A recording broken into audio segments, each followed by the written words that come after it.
Good afternoon everyone. Today we will discuss about the post-fertilization event.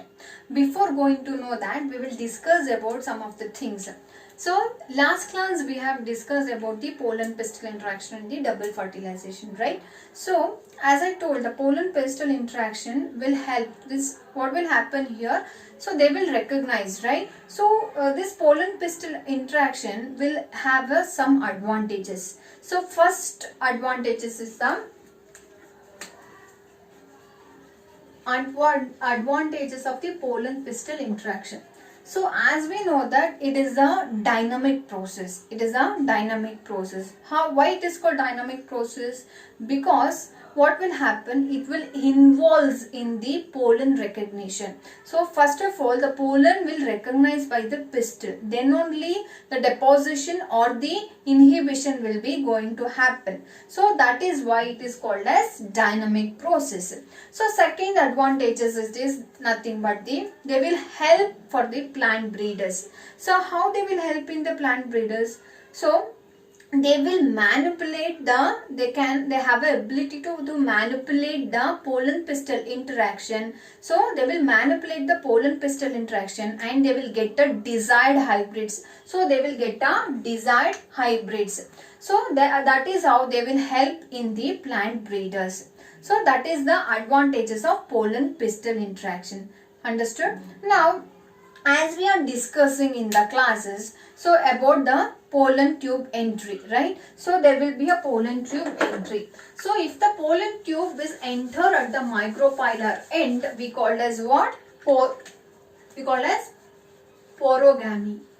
So porogamy. So this example for this, it is most of the angiosperm flowers will enter, the pollen tube will be enter at the micropylar end. So that is the example for this angiosperm. So if it is if the pollen tube will enter to the chalazal end, if it is the pollen tube enter at the chalazal end, that is called as chalazogamy. So example for it is casuarina. So example for this, it is a casuarina. So if it is the pollen tube enter in the integuments, so there are two integuments, right? Exine and the exine and the intine. So if the pollen tube enter through the integuments, we call as what? Mesogamy. So that is called as mesogamy. The example for this here, it is classical example for mesogamy is cucurbit. Cucurbita is the example. So progamy, chalazogamy and the mesogamy. So these are the three types of pollen entry. Now we will discuss about the artificial hybridization. So what do you mean by artificial hybridization? Artificial hybridization.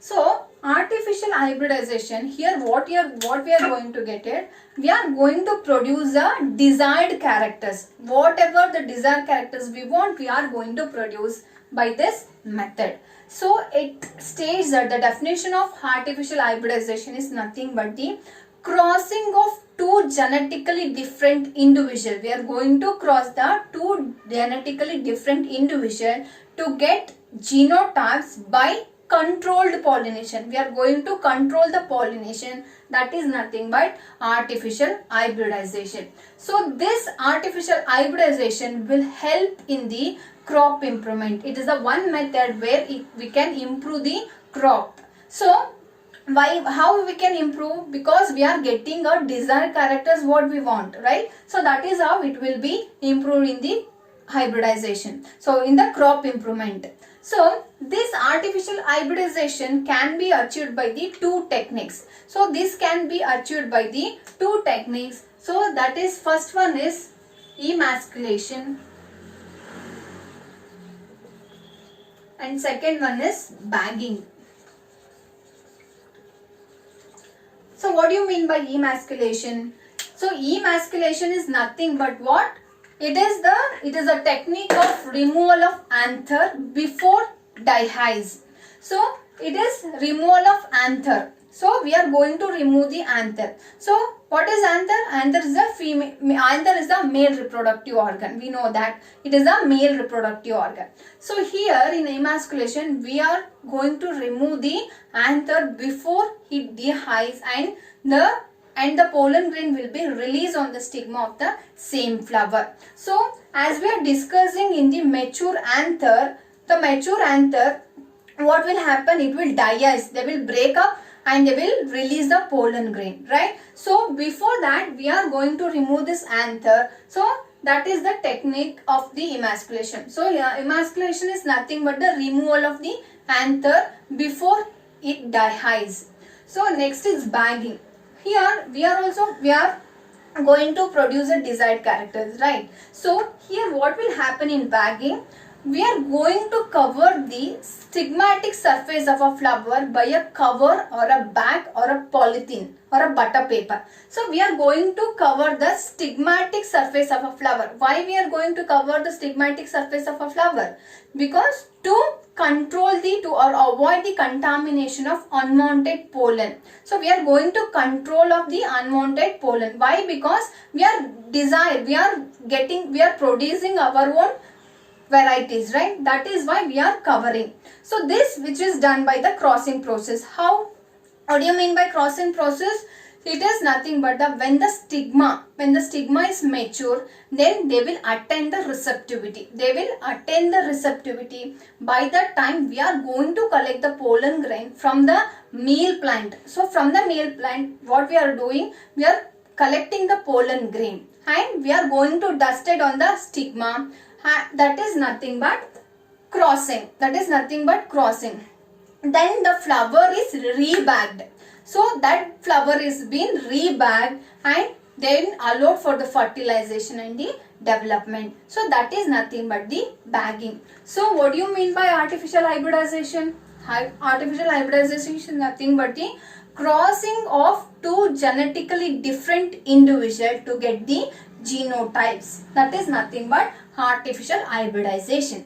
So this technique is achieved by the two types. That is two steps. That is emasculation and the bagging. Artificial hybridization can be achieved by the two steps. That is emasculation and the bagging. So emasculation is removal of anther. Bagging is the stigmatic surface of a flower has been covered or bagged or by the polythene or the butter paper. So that is important.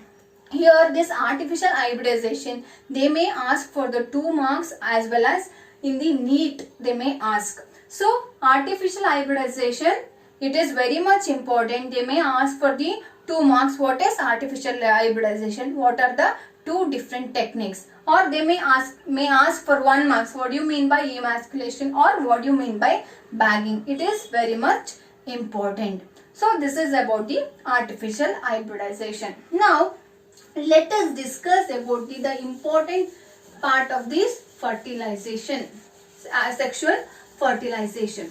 So that is the last part of the sexual reproduction is post fertilization.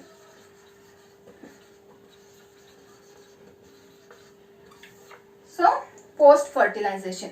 What do you mean by post fertilization?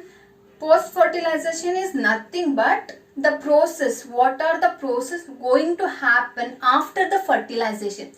Fertilization ಆದ್ಮೇಲೆ ಏನೇನು ಆಗುತ್ತೆ ಅದನ್ನ ನಾವೇನಂತ ಕರಿತೀವಿ? Post fertilization. This post fertilization was first discovered by Starzberger in 1884. He discovered the post fertilization process in 1884. So here in post fertilization, certain events are followed by the double fertilization. Once the double fertilization is happened, there are going to get some events. They are going to happen some events that is called as post fertilization. What are the events are going to happen here? So the first one is the first event of the post fertilization is development of what?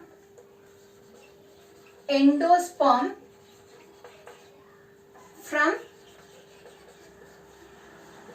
pen, that is primary endosperm nucleus. Second one,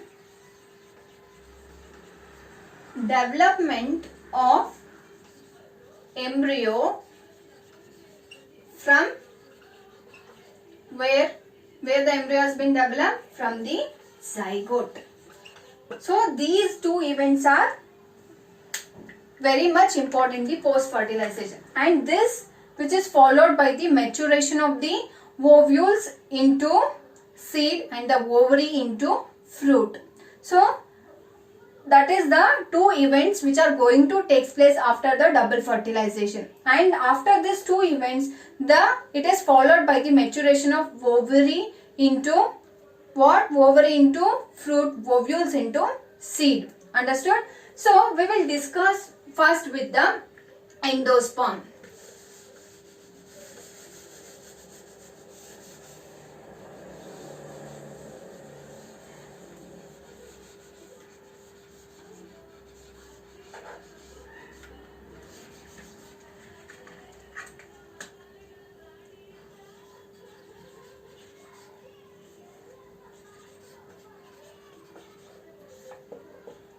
So what is endosperms? What are the things, how the endosperm is developed? Here we'll discuss this thing. So this endosperms, what do you mean by endosperms? It is from the primary endosperm nuclei. So this endosperms is developed, right? So what will happen here? This primary endosperm nuclei, so this primary endosperm nuclei will undergo repeated division. They will form a triploid cells. So they will form a triploid cell. So this triploid cell will undergo, again they will undergo repeated division. What will happen? They will form a endosperm. So this pen, it is the end result of the fertilization. So once the fertilization is happened, the result it will be the pen, right? So the primary endosperm nucleus is formed. So these primary nuclear endosperms will give rise to the triploid cells. This triploid cell will undergo repeated division to form a endosperms. So they will form a endosperms. So these endosperms should develop first before the zygotic division. Before the zygote has been divided, so these endosperms should start developing. The formation of the endosperm should be happen first. So these endosperms which have a large food, so they will collect, they will reserve the food, and this food will be provided. The function of the endosperms, it is act as a nutritive tissue for the development of an embryo. So these endosperms act as a nutritive tissue, or they will give a nourishment to the developing embryo. That is why that endosperm should start develop prior the zygote. So this is about the endosperms. Now depending upon the division of the primary endosperm nucleus, there are of three types. So there are three types. There are three types of endosperm, that is nuclear endosperm, cellular endosperm, and fallopian endosperm. So what do you mean by nuclear endosperms? The primary endosperm nucleus will undergo nuclear division, and that we call as nuclear endosperms. So here what will happen? This nuclei are free. So this will be free nuclei. So what will happen? Subsequently, this endosperm, which is followed by the cell wall formation. So this subsequently what will happen? This endosperm which will follow the cell wall formation. So that is called as cellular endosperms. For this, best example is the coconut. So you can see what will happen in coconut. So this nucleus will divide. So they will undergo division. They will form a large nuclei. So this large nuclei will be free. This large nuclei, what will happen? They will push us to the periphery. So this pushes to the periphery. So what will happen? The cell wall which will cover that nuclei. Then what will happen? They will form the cell wall formation will be happened. So that is, you can see here, you can see in coconut. So in coconut the water will, that pulpy that nuclei will be formed. So that pulpy nuclei, what will happen? So this nuclei will undergo they will form a large nuclei. So and they will be free. So once the cell wall is formed, what will happen? There will no space at all. So they will cover. They will be there on that point. So they will form a cell wall. So that is known as cellular endosperms. What about halobial endosperm? It is what will happen? It acts as an intermediate between nuclear and the cellular endosperms. It acts as an intermediate between nuclear and the cellular endosperms. That means here what will happen? The nuclei, the first two nuclei will divide into two. So what will happen? The half will undergo nuclear pattern division and then another half will undergo cellular type. So that is called as halobial endosperms. So you got us. So depending upon the primary endosperm nuclei, there are of three types, that is nuclear endosperms, cellular endosperms and the halobial endosperm. Now as I told, this endosperm act as a what? Nutritive tissue. So depending upon the utilization of the endosperms, we classified into two types. That is, first one is endospermic seed, which is also called as albuminous seed. And second one is non-endospermic seed, which is also called as non-albuminous